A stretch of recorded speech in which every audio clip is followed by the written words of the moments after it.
Ikaw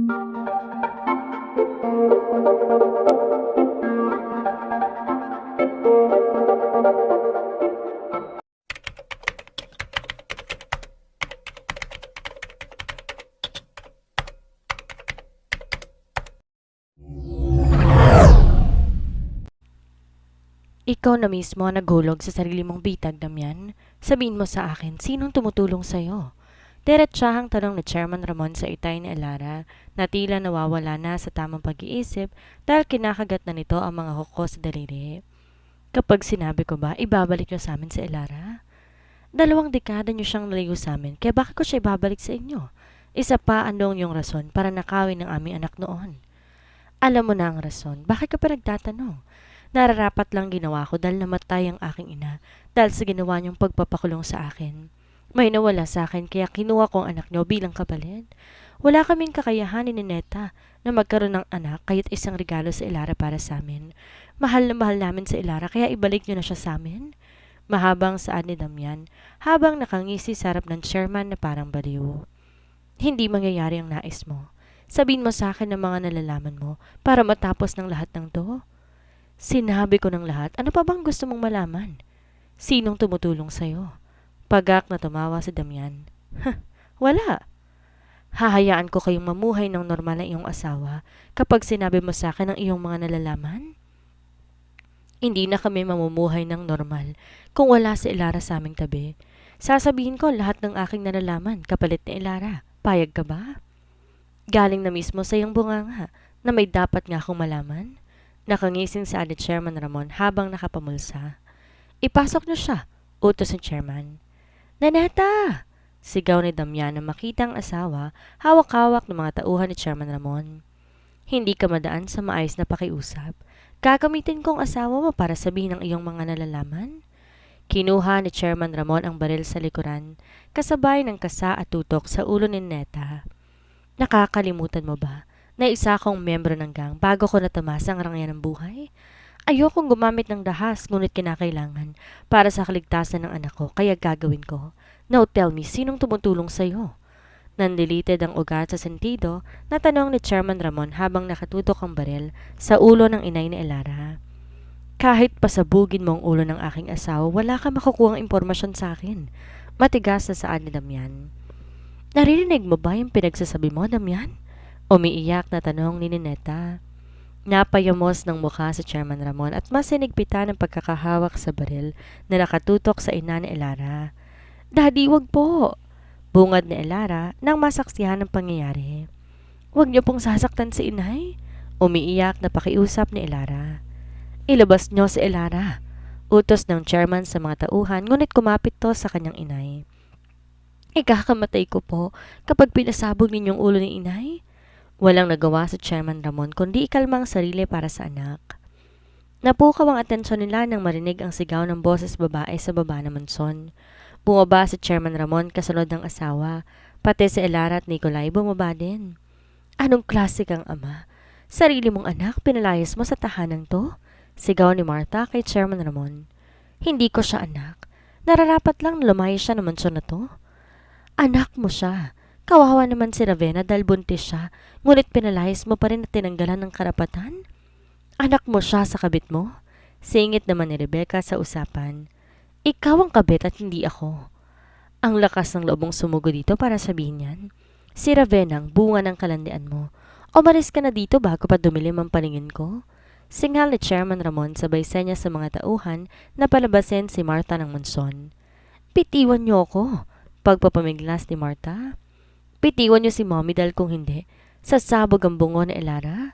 Sigaw ni Ravenna mula sa likuran, hawak-hawak ang isang baril na nakatutok kay Elara. Bitiwan mo ang baril mo, Ravenna. Nag-iisa ka lang at marami akong tauhan. Sigaw ni Chairman Ramon. Wala nang rason pa para mabuhay kami ni Mommy. Mas mabuti na lang mamatay ng may karamay. Wika ni Ravenna. Sige, iputok mo. Sigaw ni Elara habang katabi si Nicolay. Hawak-hawak din ang baril na nakatutok sa mommy ni Ravenna. Bitiwan niyo si mommy kung ayaw niyong sumabog ang tiyan ni Elara. Matigas na utos ni Ravenna. Sinenyasan ni Chairman Ramon ang mga tauhan na bitiwan si Martha, Ngunit isang putok ang umalingaw sa buong kabahayan mula kay Nineta na tumama sa may puso ni Marta. Isang bala para sa ginawa mong pagtapon ng asido sa aking mukha. Matigas na wika ni Nineta. Mommy! Sigaw ni Ravenna, sabay bitaw na isang putok para kay Elara, ngunit naunahan siya ni Nikolay. Bumagsak si Nikolay sa sahig habang yakap-yakap si Elara. Huwag kayong magpapaputok! Sigaw ni Chairman Ramon nang humandusay si Ravenna sa sahig. Honey! Umiiyak na sad ni Elara dahil sa takot na baka tinamaan ng bala sa Nikolay. Wala akong tama, honey. Namumulang saad ni Nikolay. Tumawag kayo ng ambulansya? Utos ni Chairman Ramon. Anak, ayos ka lang? Nag-aalalang tanong ni Rebecca kay Elara habang inaalalayan para makatayo. Wag! Sigaw ni Elara na makita ang kanyang inay, hawak-hawak ang baril at nakatutok sa kanyang mommy. Wag po, inay, please, pakiusap ni Elara. Subukan mong paputukan ang asawa ko dahil papatayin ko rin ang asawa mo. Wika ni Chairman Ramon habang ang mga baril ng tauhan nakatutok sa kanyang inay. Ibinaba ni Nineta ang baril at malakas na napahagulhol at luhod sa harapan ng mag-aama. Patawarin niyo kami ng asawa ko. Kahit inilayo ni Damian ang inyong anak, minahal namin ang totoo si Elara. Alam at ramdam mo yan, anak ko. Minahal ka namin ng itay mo. Hagulhol ni Nineta. Niyakap ni Elara ang kanyang inay at hinawakan sa mukha. Ramdam ko po yun, ay. Pinalaki niyo ako na maayos. Hindi man kayo perpekto mga magulang. Hindi niyo man naibigay sa akin ang lahat. Hindi niyo man ako nabigyan ng mas malawak na kalayaan, alam ko. Mahal na mahal niyo ako bilang anak. Sana'y matapos sa po lahat ng galit na namuo sa inyo ni Itay sa tunay kong mga magulang. Umiiyak na saad ni Elara na halos di na makahinga kakaiyak. Huwag niyo pong babarinin ng aking inay. Humingi na siya ng kapatawaran. Pakiusap pa ni Elara.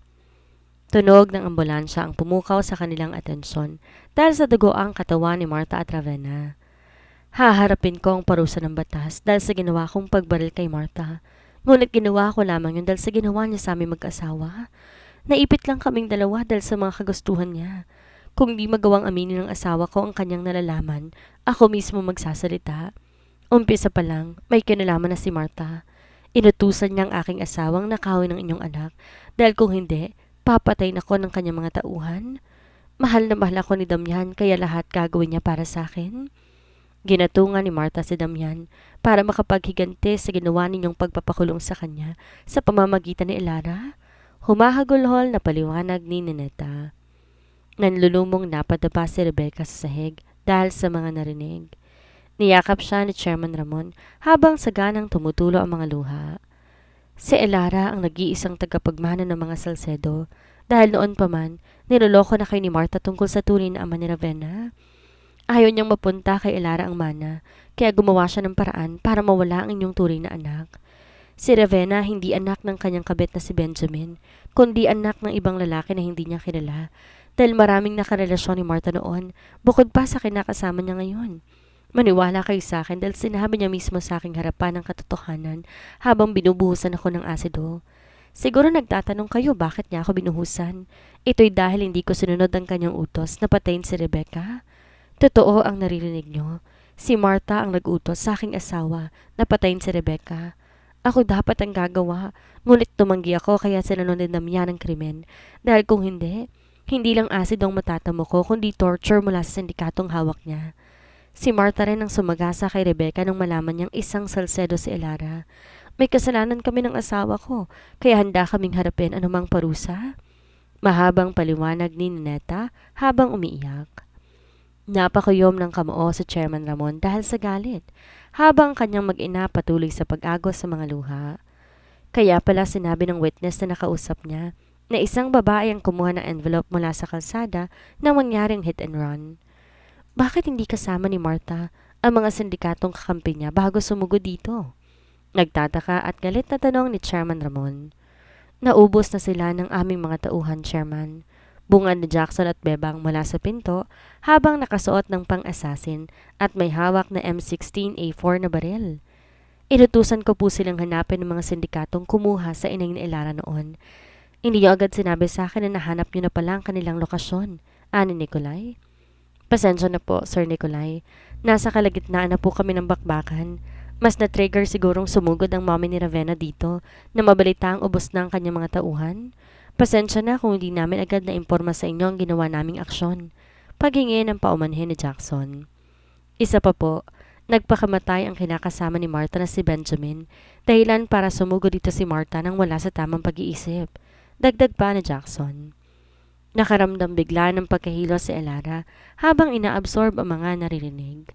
Gulong-gulo ang isip niya at nakaramdam siya ng pagod kaya bigla siyang nawalan ng malay. Elara! Sigaw nila bago tuloy ang ipikit ni Elara ang mga mata. Dead on arrival si Martha, samantalang si Ravenna kasalukuyang nasa recovery room matapos ang halos 3 oras na operasyon. Ang itay at inay ni Elara kasalukuyang nakakulong para pagbayaran ang kanilang mga kasalanan.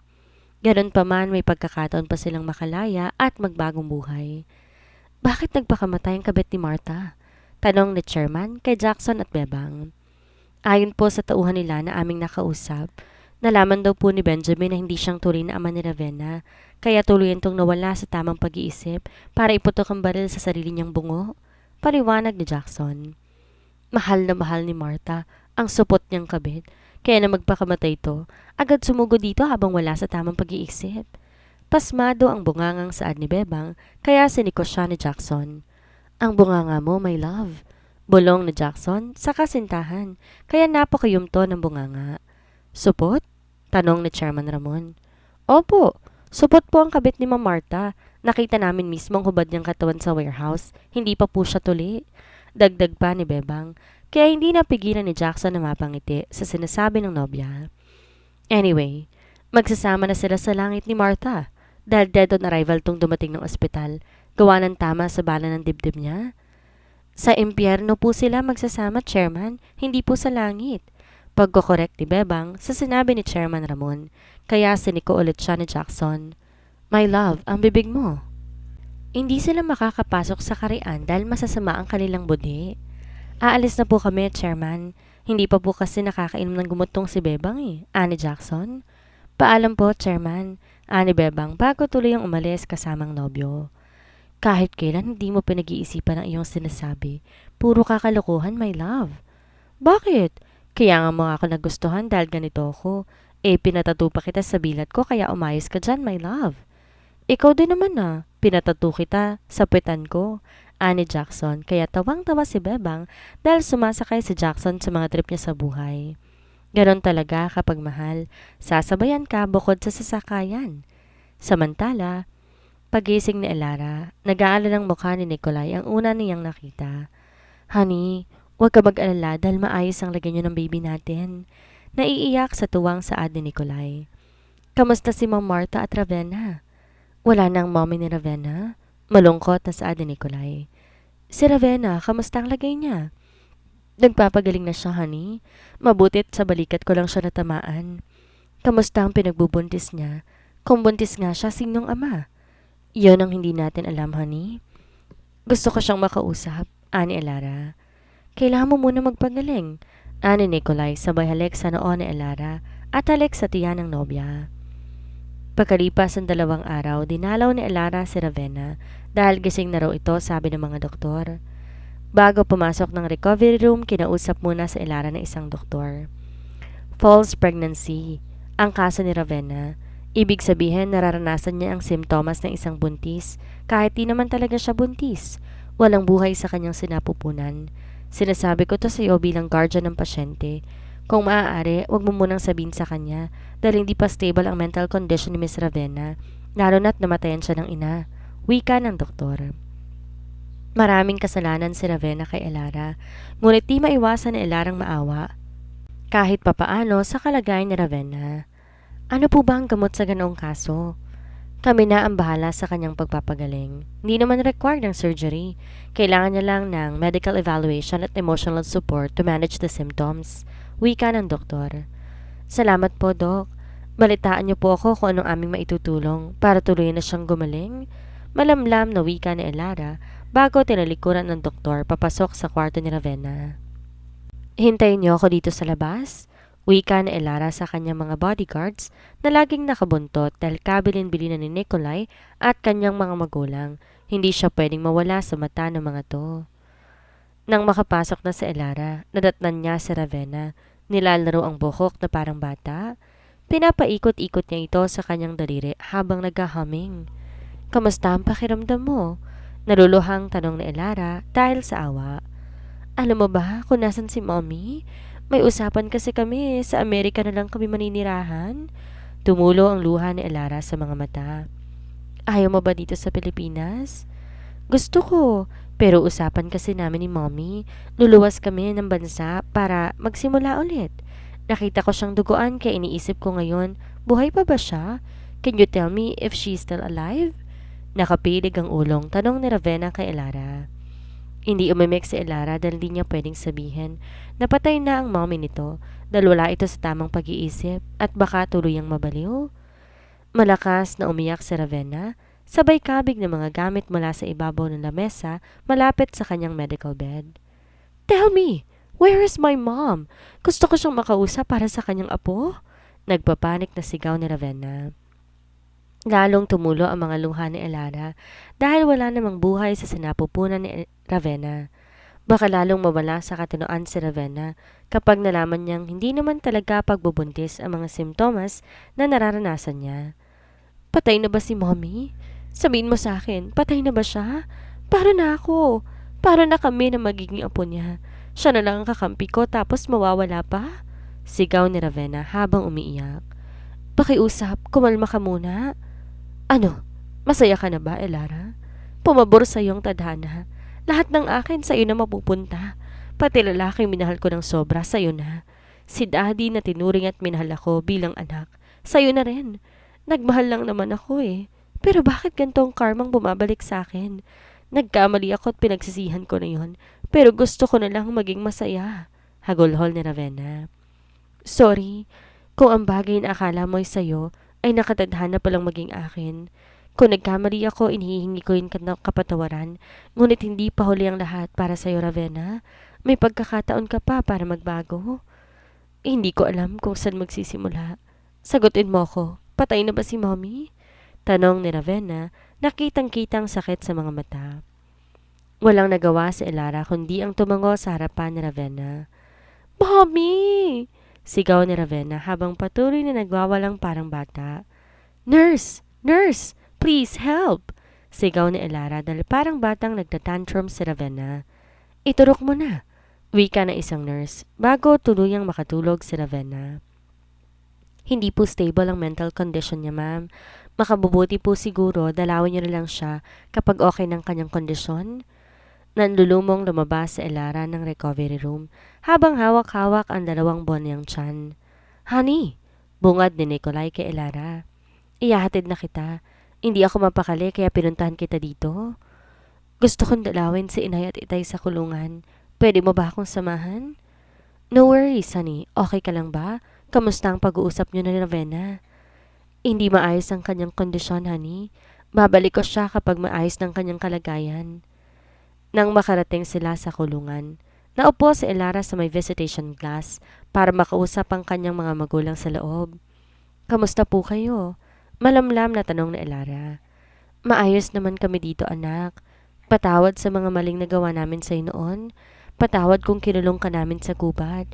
Pinagsisihan na namin ang lahat, ngunit ang makasama ka sa loob ng 2 dekada sa kagubatan, napakalaking biyaya ng Diyos sa amin, ani ni Neta. Patawarin mo ko, anak. Patawad sa pananakit na nagawa ko sa'yo noon. Wala akong karapatang gawin yun sa'yo dahil sarili mo ngang ama. Di ka nagawang pagbuhatan ng kamay. Nararapat lang akong mabulok dito sa kulungan. Nakangising saad ng kanyang itay. Ang mahalaga po, alam ninyong nagkasala kayo. May panahon pa naman po para magbago. Malaki po ang utang na loob ko sa inyo dahil pinalaki niyo ako ng maayos.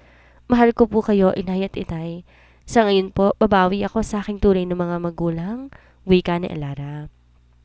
Napatango na lamang ang mag-asawa habang nagpupunas ng luha gamit ang mga kamay na nakaposas. Kumain po kayo ng mabuti dito, inay, itay. Huwag din pong kalimutang manalangin gaya ng ginagawa natin sa gubat. Nakangiting sabi ni Elara bago tinalikuran ng kanyang itay at inay. Ito na muna ang huling beses na dadalaw siya sa kanyang itay at inay dahil pagtutuunan muna ni Elara ng pansin ang kanyang pagbubuntis at kumpanya. Tahan na, honey. Magiging maayos ang lahat. Kailangan mo magpahinga dahil nalalapit ng ating kasal. Ikakasal na pala tayo, honey. Kailangan sobrang ganda ko sa araw na yon. Nakangiting saad ni Elara.